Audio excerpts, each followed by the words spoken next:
안녕하세요. 좋은 스튜어드입니다. 오늘은 2019년 5월 출시하여 현재 인기인 타우트로닉스 TT-BH22K를 리뷰함과 동시에 구매를 그닥 추천하지 않는 이유를 알려드리겠습니다.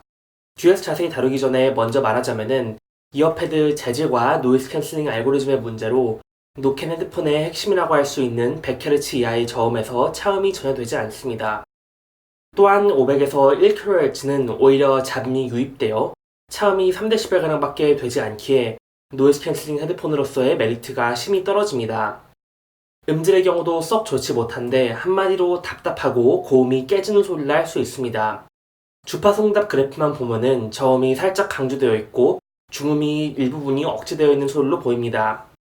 그러나 실제 들어보면은 막이 낀 듯한 먹먹한 소리가 납니다. 또한 고음부가 블루투스 압축 때문인지 자글자글하고 깨지는 편입니다. 최근 몇 년간 블루투스 헤드폰에서 깨지는 듯한 음질 저하는 2년 전에 기어 아이콘 X 이후로 보지 못했으며 기어 아이콘 X도 이만큼 심한 편은 전혀 아니었기에 처음에는 제가 잘못 들었나 하고서 귀를 의심했습니다. 그러나 아마존 검색 후 왜 그런지를 알게 되었는데 타우트로닉스 TT-BH22는 2017년 10월 출시 모델로 이후 3개의 후속작이 나온 2년 된 모델입니다. 물론 에어팟처럼 출시된 지 기간이 지난 이어폰이나 헤드폰이라고 나쁜 것은 아니며 성능이 떨어지더라도 가성비가 좋다면 충분히 추천할 수 있습니다. 그러나 BH060 타우트로닉스의 가장 최신 이보다 2년이나 새로 나온 모델이 해외 구매를 통해서도 9만원 정도 판매 가능한 걸 생각하면 가성비 면에서도 추천이 그렇게 쉽지는 않습니다. 때문에 굳이 10만원 이하의 블루투스 노이즈 캔슬링 헤드폰이 지금 당장 2주 이내로 필요하지 않으시다면 다른 제품을 구매하는 것을 추천드립니다. 2주 정도 이후 타우트로닉스의 가장 최신 모델인 TT-BH060이 도착한 대로 리뷰할 예정입니다. 자세한 리뷰로 들어가서 전반적인 플라스틱 구성 덕분에 250g으로 상당히 가볍습니다. 이와 함께 헤드밴드가 머리를 조이는 정도 크지 않아서 WH-1000XM3와 같은 헤드폰보다는 훨씬 편안한 편입니다. 다만 헤드밴드가 조금 작기에 머리가 큰 분들은 헤드밴드의 길이가 충분하지 않아 차음이 제대로 되는 정착용이 안 되는 문제가 있습니다.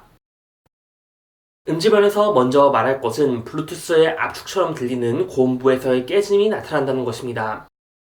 이 현상은 일반적인 힙합이나 발라드와 같은 드럼과 목소리만 있는 아니면 잔잔한 음악에서는 크게 나타나지 않습니다.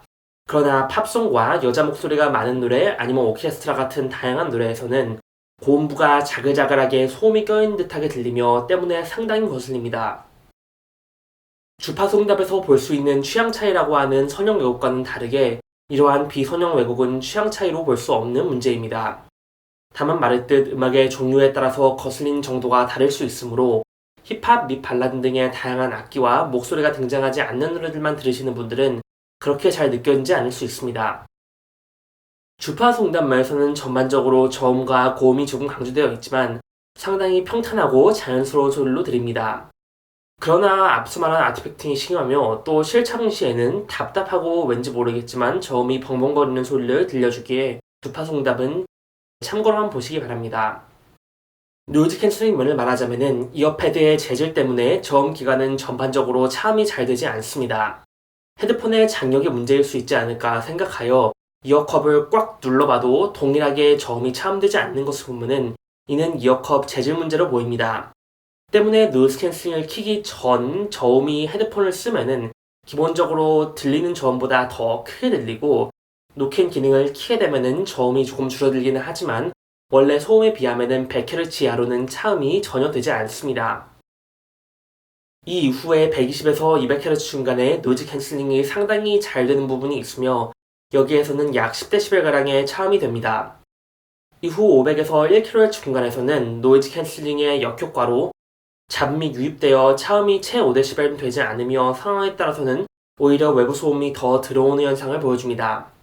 1kHz 이상은 액티브 노이즈 캔슬링보다는 귀를 막는 패시브 아이솔레이션으로 소리를 막고 있는데 기본적으로 밀폐는 잘 되어 있다고 볼 수 있습니다. 종합을 하자면은 없는 것보다 조금 나은 수준이지만 그래도 그렇게까지 썩 좋다고 할 수는 없겠습니다. 때문에 일반적인 다른 노이즈 캔슬링 헤드폰이라든지 아니면 오히려 커널형 이어폰이 차음면에서는 더 좋겠습니다.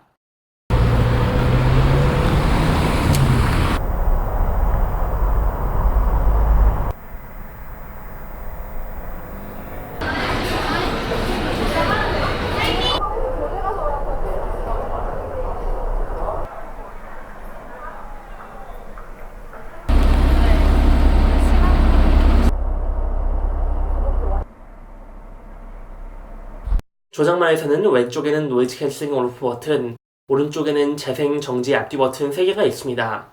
한 가지 되게 독특한 것은 노이즈 캔슬링은 전원과 관계없이 끄고 킬 수 있으며 이는 회로가 완전히 독립되어 있기 때문으로 보입니다. 충전은 마이크로 USB 케이블을 사용하며 최대 25시간의 배터리 시간이기 때문에 배터리면에서는 준수합니다. 결론을 말하자면은 10만원 가격에서 블루투스와 노이즈 캔슬링 제품이 딱히 없기에 굳이 블루투스 노캔 헤드폰이 당장 필요하시다면은 거의 유일한 선택이 되겠습니다.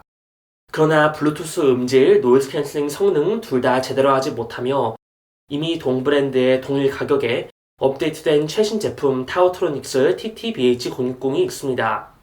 때문에 타우트로닉스의 더 최신 모델이 한국에 출시되기를 기다리거나 조금 더 돈을 들이더라도 제대로 된 제품을 구매하는 것을 추천합니다. 이상 좋은 스퀘어되었으며 시청해주셔서 감사합니다. 타우트로닉스 060 모델이 도착하면 비교 리뷰를 해보겠습니다.